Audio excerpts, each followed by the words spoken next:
Everyone, good morning. আমি অনুমিতা। এখন সকাল সকাল চলে এসেছি লঙ্কা তুলতে, আর কাঁচা লঙ্কা তুলে এখন গিয়ে রান্না করব তার জন্য। আর যে যেখান থেকে আমার ব্লগটা দেখছো সবাইকে অনেক ভালোবাসার অনেক স্বাগত। এই প্ল্যাটফর্মে তোমরা ভিডিও বানাচ্ছো, তাহলে কিন্তু ধৈর্য ধরে ভিডিও বানাও, কারণ ধৈর্য ধরে ভিডিও না বানালে কখনোই কিন্তু তোমরা এখান থেকে আর্নিং তো দূরের কথা, কখনোই কিন্তু তোমরা দাঁড়াতে পারবে না। কারণ এই প্ল্যাটফর্মটা এমন একটা প্ল্যাটফর্ম যে এখানে কিন্তু তোমাকে অনেকটা ধৈর্য নিয়ে কাজ করতে হবে। কারণ ধৈর্য যদি না থাকে তাহলে কখনোই এই প্ল্যাটফর্মে আসার দরকার নেই। কারণ তোমার ভিডিও যে পোস্ট করলেই ভাইরাল হবে তেমন কিন্তু নয়। আবার যে একবার যদি ভাইরাল হয়েছে তার পরে পরে যে সব ভিডিও ভাইরাল হবে সেটাও কিন্তু নয়। তো এখন আমি জিনিসপত্রগুলো কেচে নেব। অনেক মোটা কিন্তু কাঁথাটা। তারপর স্নান সেরেও চলে এসেছি এদিকে, আর স্নান সেরে চলে এসে এখন হচ্ছে আমি আকন্দ ফুলের মালা গাঁথছি। এখন দেখো রান্না হবে, তার জন্য এখানে সবজি নিয়ে বসে পড়েছি। আর আজকে কিন্তু অনেকটাই লেট হয়ে গেছে, অলরেডি বাজে হচ্ছে 11:30। তো এখানে দেখো অনেক সবজি আছে, আর সমস্ত সবজি কিন্তু বাজারের, যদিও বাড়ির কোনো সবজি আমাদের হয়নি। এখন বাজে ওই 1:30টার কাছাকাছি। এখন আমি রান্নাটাও বসিয়ে দিয়েছি। দেখো রান্নাটা অলরেডি হয়ে গেছে, তো ভাত কম হয়ে গেছিলো, তার জন্য কিন্তু এখন আমি ভাত করে নিচ্ছি। আর প্রচুর গরমও পড়েছে। অনেক দিন বাদে দেখো এই যে মাঠে এসেছি, আর মাঠে এসে এই বসে আছি। চারদিকের পরিবেশটা একবার দেখো। আগে তো প্রচুর পরিমাণে গরু থাকতো, আর এখন তো আর গরু মানুষের তেমন নেই। তো এই যে দেখো চারিদিকে মানুষজন সব বসেও।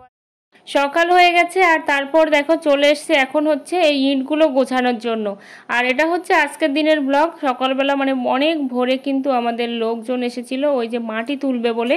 কারণ যেহেতু আমরা মাটি কিনেছিলাম, সেই মাটিটা কিন্তু এখানে হচ্ছে ফেলা হবে। তার জন্য দেখতেই পাচ্ছ যে লোকজন কিন্তু মাটি পাওয়া শুরু করে দিয়েছে। সেই জন্য আমার হাজব্যান্ড, আমি এখানে কিন্তু ইঁটগুলো আমি গুছিয়ে দিচ্ছি, আর আমার হাজব্যান্ড হচ্ছে নিয়ে চলে যাচ্ছে, কারণ সামনের দিকে নিয়ে রাখতে হবে এখন।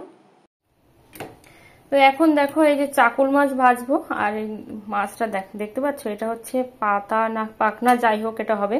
তো এদিকে দেখো আমার তেলটাও কিন্তু গরম হয়ে গেছে।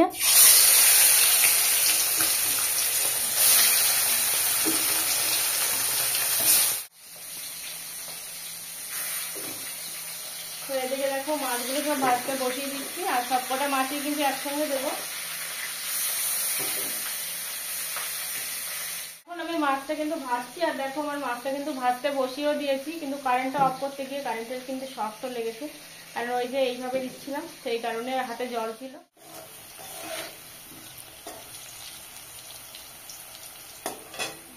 এইদিকে দেখো আমার কিন্তু মাছগুলো ভাজা হয়ে গেছে, আর মাছটা কিন্তু অনেকটা কড়া করেই ভেজেছি। আর এখানে দেখো আলুটাও কিন্তু প্রায় ভাজা হয়ে গেছে। এবার আলুটা আমি তুলে নেব। তো দেখো এইদিকে কিন্তু আমার রান্নাটা প্রায় হয়ে গেছে। আর যেহেতু গুঁড়ো লঙ্কা একেবারে দিইনি বললেও চলে, তার জন্য কিন্তু কালারটা অল্পই এসেছে। মানে যেহেতু কাঁচা লঙ্কা তো বেশিরভাগ, সেই জন্য কালারটা দেখো এরকম একটু এসেছে। তো আমি গিয়েছিলাম গ্রুপের মিটিংয়ে, আর গ্রুপের মিটিং থেকে দেখো ফিরছি। গ্রুপের মিটিং বলতে সেলফ হেল্প গ্রুপের মিটিং। তো সেখান থেকে দেখো ফিরছি। এটা হচ্ছে মেন রোড, তো রোড দিয়ে দেখো হেঁটে যাচ্ছি।